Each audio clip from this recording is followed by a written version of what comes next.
인생을 살다 보면 인간관계 때문에 정말 힘들 때가 있어요. 특별히 가족이나 또는 신앙 공동체나 직장처럼 한 번 엮이면 쉽게 끊을 수 없는 그런 관계에서 갈등이 생기면 정말 힘듭니다. 그렇죠? 그래서 정말 그 감정의 골이 깊어지고 깊어지면 정말 어쩌면 그 사람 얼굴만 보면 막 숨이 막히고 막 토할 것 같고 그런 관계가 있다라는 거예요.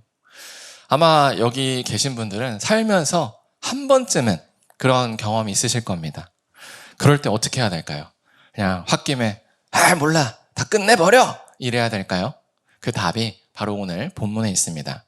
그래서 오늘 설교를 잘 들어보시면 너무나도 막 죽을 정도로 싫은 저 원수를 용서하는 방법을 아실 수 있을 겁니다. 바울은 이제 고린도전서를 마무리하고 있죠. 그래서 인사말을 남기고 있습니다. 그래서 어떻게 보면 오늘 본문은 그냥 쓱 지나갈 만한 그냥 형식적인 내용이구나라고 할 수 있어요. 그런데 그 핵심적인 내용은 결코 형식적이지 않습니다. 그래서 그거를 한번 같이 볼 건데요. 바로 19절입니다. 우리 19절을 한번 같이 읽겠습니다. 시작. 아시아의 교회들이 너희에게 문안하고 아굴라와 브리스가와 그 집에 있는 교회가 주 안에서 너희에게 간절히 문안하고. 아멘. 여기서 아시아에 있는 교회들 했을 때 우리가 생각하는 아시아는 중국, 한국, 일본이지만 여기서 말하는 아시아는 이 지중해 인근에 있는 곳입니다. 그래서 바울이 있는 에베소 또는 이제 사대, 버가모 또는 루아디아 이런 지역을 얘기합니다. 그래서 요한계시록에 나와 있는 소아시아 7교회 이런 게 바로 아시아에 있는 교회예요. 그리고 바울이 또 무엇이라 얘기했냐면 바로 아굴라와 브리스가와 그 집에 있는 교회가 한마디로 그 아시아에 있는 교회 중에 하나의 교회를 콕 집은 거예요. 바로 아굴라와 브리스가 부부가 소속되어 있는 가정교회도 너희에게 문안한다라고 얘기해요. 여기서 아굴라와 브리스가는 이 사도행전에 보면 아굴라와 브리스길라라고 하는 부부의 이름입니다. 그래서 이들은 고린도 교회와 특별한 인연을 맺고 있어요. 왜냐하면 이 아굴라와 브리스길라 부부는 바울이 고린도 지역으로 처음 선교를 갔을 때 만나서 고린도 교회를 세우는데 함께 했거든요. 그래서 이 아굴라와 브리스길라는 바울에게 그 천막 만드는 일을 할 수 있게끔 일자리를 제공해주고 그래서 고린도 교회를 세우는데 정말로 헌신했습니다.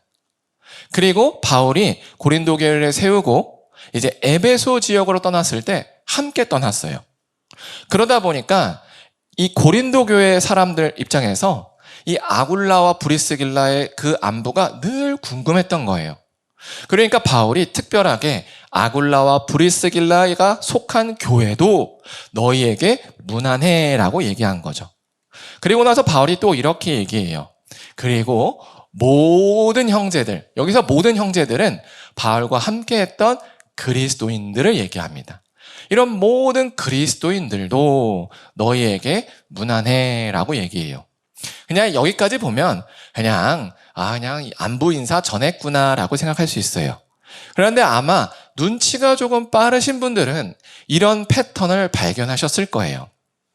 아시아의 교회라는 큰 단위에서 가정교회란 작은 단위로 내려오고 가정교회라는 작은 단위에서 그리스도인 개인으로 내려왔다는 것을 알 수 있을 겁니다.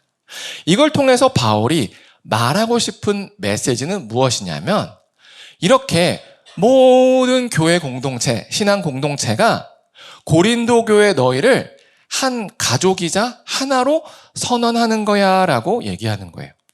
우리는 여기까지 들으면 그게 특별한 일인가? 라고 생각할 거예요. 그런데 이 고린도 교회가 어떤 상태인지를 알면 이게 좀 다르게 와닿아요. 고린도 교회는 지금 굉장히 큰 문제가 있는 거예요. 분열했고요. 서로 막 원망하고 싸우는 중이에요. 그리고 각종 문제에 휩싸여 있어요.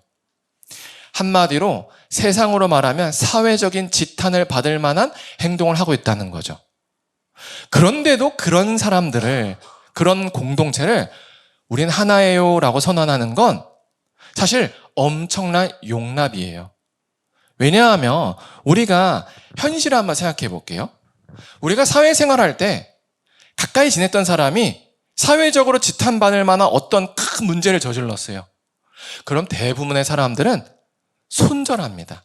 모른 척해요. 관계가 없다고 얘기해요. 왜요? 같이 엮여서 사회적으로 매장당할까 봐 걱정하기 때문이에요. 그런데 아시아에 있는 교회들, 그리고 가정교회, 그리고 그리스도인들, 모든 그리스도인들이 너희를 용납했어. 너희를 여전히 그리스도 안에서 하나라고 선언하고 있어. 라고 바울이 이 무난해라는 표현을 통해서 암묵적으로 전달하고 있는 거예요. 그래서 바울은 이 메시지를 통해서 사실 궁극적으로 하고 싶은 말은 이겁니다. 바로 20절 하반절이에요. 그러므로 너희는 거룩하게 입맞춤으로 서로를 무난하라 이거예요. 무슨 말이냐면 지금 고린도 교인들이 서로 싸우잖아요. 그러니까 이제 싸우는 너희들끼리도 서로 용납하고 용서하고 하나가 되어라 라는 거죠. 왜요? 문제가 있는 너희들을 문제가 없는 저 신앙의 공동체들이 다 용납해주고 하나라고 선언한 것처럼 이제는 너희도 분열을 멈추고 서로 싸움을 멈추고 서로 용서하고 용납하고 하나가 되라 라고 얘기하기 위해서 무난한다, 그러니 너희도 무난하라 라고 얘기한 거예요. 여기서 거룩한 입맞춤은 그냥 당시 문화, 인사법을 반영한 그냥 관용적 표현이 아니에요. 당시에 그리스도인들은, 그리고 당시에 그리스도인이 아니고 그냥 사람들은요, 서로 이제 볼을 맞대서 이제 그 입맞춤을 하는 그런 관습적인 그런 인사법을 가지고 있어요. 뭐 지금으로 따지면 프랑스 사람들이 이제 볼에다가 이제 키스, 허공에 공기에 있는 키스를 하면서 인사하듯이 당시도 그랬다는 거예요. 그런데 바울은 여기에 거룩하게라는 단어를 넣었다는 거예요. 이게 바로 뭐냐면 그냥 형식적으로 친하지도 않는데 뭐 정치적인 이유로 혹은 표면상 또는 예의상 안녕하세요 하는 게 아니라 진짜 영혼과 영혼이 서로 맞대요. 용서하고 용납하고 하나가 되는 그런 거룩한 용납과 하나됨, 그 입맞춤을 하라라는 거예요. 이게 바울이 오늘 이 문안 인사를 통해서 이 고린도 교회에게 요청했던 내용이죠. 이처럼 그리스도인들은요 늘 서로를 용납하고 하나가 되어야 돼요. 그래서 참된 그리스도인들 사이에서는 분열이라는 건 없습니다. 왜요? 예수님께서 하신 일의 정반대가 바로 분열, 원수 맺는 것, 당파를 짓고 서로 미워하고 싸우는 것이기 때문이에요. 이 내용이 어디에 나오냐? 바로 에베소서 2장 14절입니다. 우리 같이 한번 읽겠습니다. 시작. 그는 우리의 화평이신지라 둘로 하나를 만드사 원수된 것 곧 중간에 막힌 담을 자기 육체로 허시고. 여기서 그는 예수님이고 여기서 둘은 유대인과 이방인이에요. 유대인들은요 이방인들을 율법을 모르는 미개하고 죄로 가득한 더러운 사람들로 무시했어요. 그러니까 유대인과 이방인은 서로 원수였습니다. 서로 가까워질 수가 없어요. 그런데 그들 사이를 예수님께서 하나로 만드셨대요. 어떻게 만들었느냐? 유대인을 죽이고 이방인을 죽이는 방식이 아니라 바로 자기를 죽인 거예요. 자기의 몸을 십자가에서 찢으신 거예요. 자기를 찢어진 거예요. 자기의 몸을 둘로 찢고 이미 나눠졌던 걸 하나로 만든 게 바로 예수님의 방법이란 거죠. 그러니까 예수님을 진실로 믿고 따르는 사람들은 이 분열에 앞장서는 게 아니라 화합, 용서, 용납에 앞장선다라는 겁니다. 그러니까 우리가 이제 인생을 살다가 인간관계 중에서 특별히 정말 이 계속 마주쳐야 되는 그런 인간관계에서 갈등에 깊어져가지고 힘든 관계 있을 겁니다. 특별히 이제 부부 또는 직장 동료 또는 뭐 교회 또는 뭐 부모와 자녀 뭐 이런 게 있을 거예요. 여기서 우리는 정말 우리의 마음대로라면 막 헤어지자, 야, 끝내자, 그냥 여기까지인가 보다 라고 하고 싶을 때가 있다라는 거죠. 하지만 이런 마음은 오늘 본문에서 본 것처럼 전혀 예수님의 길이 아니에요. 그래서 참된 그리스도인 부부끼리에는 이혼이 없습니다. 또 부모와 자녀 사이에 자녀가 아무리 말을 안 듣는다고 하더라도 너 이제 내 자식 아니야, 보지 마, 이런 건 없어요. 또 교회 공동체 내에서 안 맞을 수 있죠. 근데 나랑 안 맞기 때문에 보고도 없는 사람 하면서 무시하고 투명인간 취급하는 거 있을 수가 없는 일이죠. 왜요? 이것은 원수가 된 우리를 하나로 만들기 위해서 자신의 몸을 둘로 찢은 그 예수님을 무시하는 행동이기 때문에 그래요. 예수님은 이 둘이 된 걸 하나로 만들기 위해서 하나인 자신의 몸을 둘로 쪼개신 분이에요. 그러니 그 십자가를 기억하고 그 예수님의 희생을 기억한다면 하나로 만든 그 예수님이 만든 그 공동체를 찢으면 안 되죠. 찢은다는 건 뭐예요? 예수님을 무시한다는 거예요. 예수님의 십자가에서 희생이 그거 뭐 어쩌라고, 이렇게 하는 게 바로 분열이라는 겁니다. 그런데 이렇게 우리가 머리로 들으면 수긍은 되는데 사실 정말로 감정의 골이 깊으면 안 돼요. 왜요? 마음이 힘들거든요. 머리로는 되는데 마음이 안 돼요. 그렇다면 어떻게 해야 될까? 그 답이 21절, 22절에 있습니다. 우리 21절 한번 같이 읽겠습니다. 시작. 나 바울은 친필로 너희에게 문안하노니. 이것도 어떻게 읽으면 그냥 당연한 관용구처럼 보입니다. 그래서 그냥 이 문장을 바울이 친필로 자기가 직접 사인했다라는 것처럼 그냥 단순하게 읽을 수도 있지만 사실 이 내용은 뭐냐면 자기가 지금까지 작성한 이 고린도 전서는 내가 그냥 바울의 사견을 적은 게 아니라 예수 그리스도의 사도인 바울이 사도의 권위를 가지고 예수님을 대신해서 너희에게 말을 전한 거야 라고 서명을 한 거예요. 그게 21절에 이겁니다. 그래서 실제로 고린도 전서를 이제 대필가가 대필한 겁니다. 바울이 얘기를 하면. 근데 바울이 이제 21절만큼은 자기가 직접 쓴 거예요. 서명하듯이. 그래서 그 필체가 다르겠죠. 실제 원본을 보면. 그런 느낌인 거예요. 그래서 이걸 보면 바울이 정말로 사도로서 얘기했구나. 그러니까 순종해야 된다라는 얘기죠. 그리고 바울이 붙인 22절이 매우 흥미롭습니다. 같이 읽겠습니다. 시작. 만일 누구든지 주를 사랑하지 아니하면 저주를 받을지어다. 우리 주여 어서옵소서, 이거예요.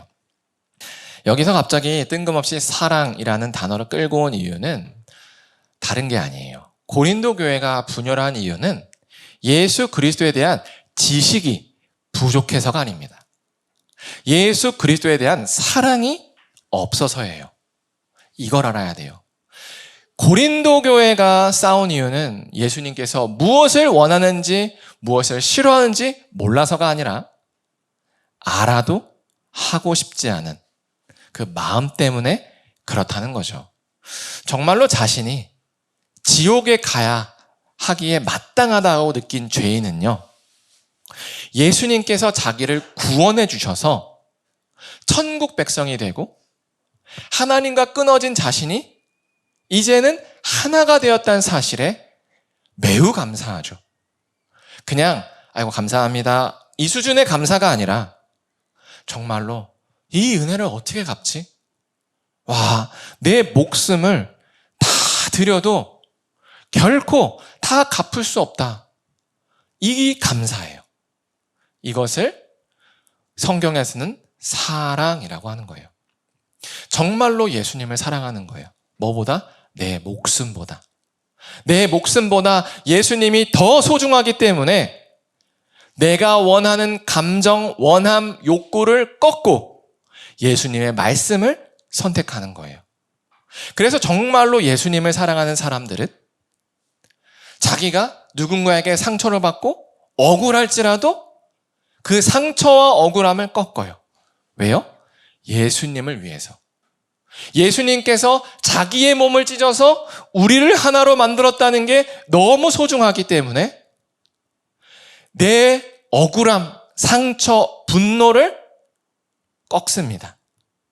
예수님을 기쁘게 해드리기 위해서. 그리고 하나가 되기를 원해요. 그래서 용서하죠. 그리고 먼저 손을 내밀어요.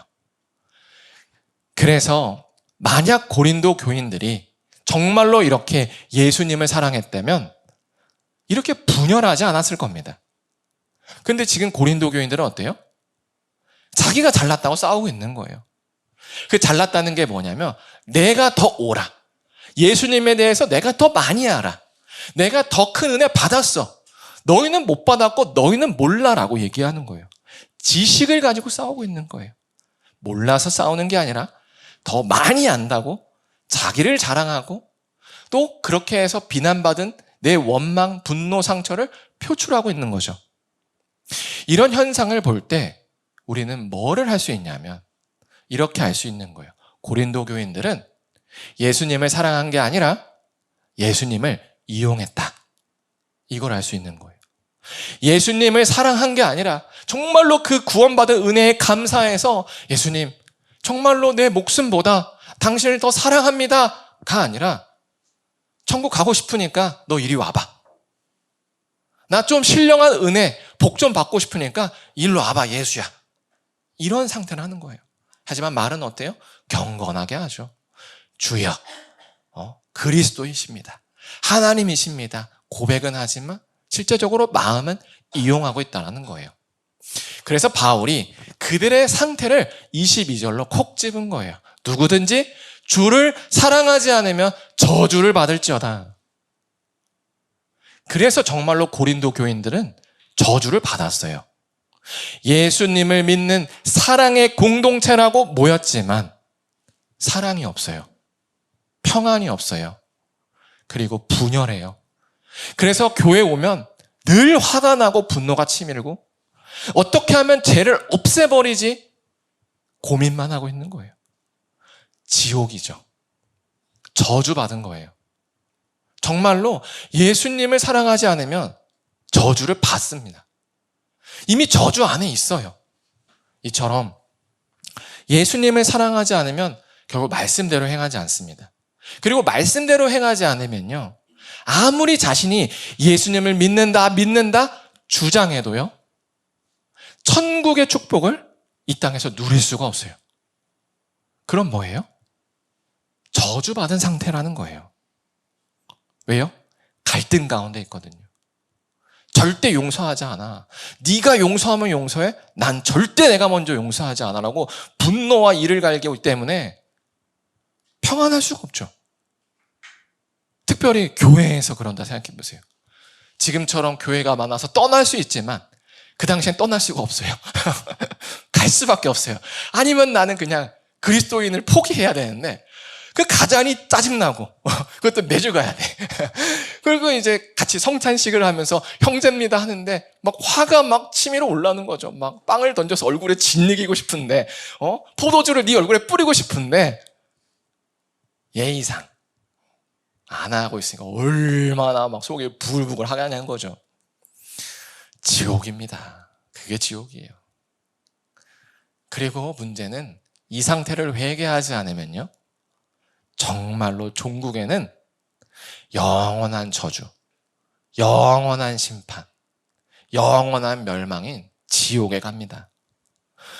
그래서 예수님을 사랑해야 되는 거예요. 정말로 참된 그리스도인들은 예수님을 사랑해야 됩니다. 그래서 자기가 원하는 걸 끊어야 돼요. 그리고 예수님의 말씀을 선택해야 됩니다. 그런데 막상 잘 안 돼요. 왜요? 우리가 받은 은혜를 다 잊어버렸기 때문에 그렇습니다. 우리가 받은 은혜.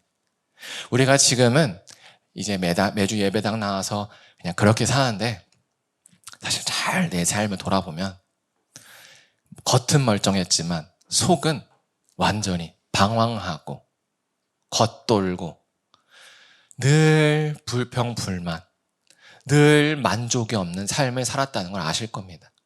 뭔가를 추구해서 살긴 사는데 잡히지는 않고, 잠깐 잡히는 듯 하면 또 만족이 없고, 또 그래서 뭔가를 추구하고 계속 헛도는, 이런 헛도는 인생을 살았다는 걸 우린 다 알 겁니다. 그러다 이렇게 인생이 파탄난 우리에게 예수님이 찾아오셔서 우리의 인생을 구원해 주셨죠. 그래서 지금처럼 평안이라는 걸 누려본 겁니다. 내가 예수님, 하나님 죄송합니다 하고 눈물로 기도하면 우리의 허물을 덮어주시고 그 마음 가운데 정말로 큰 평안을 주세요. 그러면서 또 살아가는 거예요. 근데 문제는 뭐예요? 교만해지는 거예요. 그 은혜가 당연해서 내가 원래 이렇게 안정감을 누리는 사람인 줄 착각합니다. 그러면서 내가 원래 이래 라고 생각하게 되는 거예요. 그러면서 자연스럽게 누군가와의 갈등 상황에서 예수님께서 무엇을 원하는지 알면서도 무시하게 되는 거예요. 에이, 지금 용서 안 한다고, 내가 먼저 화해 안 한다고 큰일이 있겠어. 어차피 다 용서해 주실 건데. 지나가는 거예요. 근데 문제는 뭐냐면 그렇게 예수님을 사랑하지 않아서 말씀을 거부하면 그게 점점 커진다는 거예요. 사과해야 될 때 사과하지 않고 용서할 때 용서하지 않으면 감정의 골이 깊어지고 깊어지니까 더 나쁜 말하고 더 나쁜 말하니까 더 나쁜 말 듣고 서로 막 죽이겠다고 싸우는 거예요. 그러면 어느 순간은 내 실력으로 감당할 수 없는 수준까지 이릅니다. 그러면 그 사이에 우리의 영혼은요, 완전히 박살나요. 그래서 아무리 은혜로운 하나님의 메시지를 들어도 어떠한 은혜도 느껴지지 않는 거예요. 오직 원망과 분노와 억울함만이 우리의 영혼을 지배합니다. 그러면서 이제 분노 가운데 하나님을 원망하고 이제 예수님의 말씀이든 그런 거 다 신경 안 쓰게 되는 거예요. 그게 바로 지금의 상태라는 거죠. 분노의 가득산. 그래서 우리가 무엇을 기억해야 되냐면 내가 예수님을 놓쳤구나. 내가 정말로 예수님께 받은 그 은혜를 놓쳤구나. 그래서 내가 정말로 용서해야 될 때 용서하지 않고 사과해야 될 때 사과하지 않았구나. 이걸 깨닫고 회개해야 됩니다. 회개하는 게 용서의 첫걸음이에요.